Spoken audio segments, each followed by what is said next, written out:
everyone, this is Catherine. Please subscribe to Filmy Beat Telugu. Sekhar Kammula దర్శకత్వంలో తెరకెక్కిన ఫిదా cinema పెద్ద హిట్. ఈ సినిమా ఇంత పెద్ద హిట్ అయిందంటే ప్రధాన కారణం సాయి పల్లవి. ఆమె సినిమాలో మాట్లాడిన తెలంగాణ యాస. భవిష్యత్తులో ఈ సినిమా గురించి అందరూ మర్చిపోయినా సాయి పల్లవి క్యారెక్టర్, ఆమె చెప్పిన డైలాగులు ఎప్పటికీ గుర్తుండిపోతాయి. ఈ సినిమాలో సాయి పల్లవి ఓ సీన్లో బాడ్కావ్ బలిసిందారా బొక్కలిరగొడతా అంటూ ఓ వ్యక్తిని తిడుతుంది.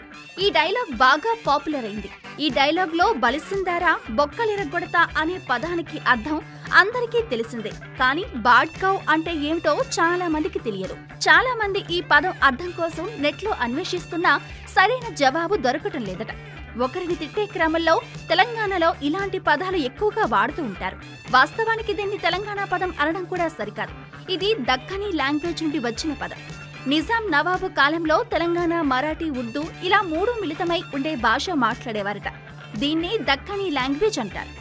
బాడ్కావ్ అనే పదానికి అర్థం అమ్మాయిల బ్రోకర్ అని అర్థం. ఈ వర్డ్ క్యాచీగా ఉండటంతో శేఖర్ కమల ఈ పదాన్ని తన సినిమాలో వాడేశారు.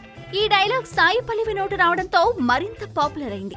బాడ్కావ్ అనేది ఎదుటి వ్యక్తి కించపరిచే ఒక తిట్టు మాత్రమే. ఇప్పుడు ఇంగ్లీషు, హిందీ, తెలుగు భాషల్లోని ఇంతకంటే దారుణమైన బూతు పదాలు ఈ తరం జనరేషన్ వాడుతున్నారు. వాటితో పోల్చుకుంటే బాడ్కావ్ అనేది అంత పెద్ద సీరియస్ మ్యాటర్ ఏమీ కాదు. Thanks for watching filmy beat Telugu. Please like and share. Don't forget to subscribe. Thank you.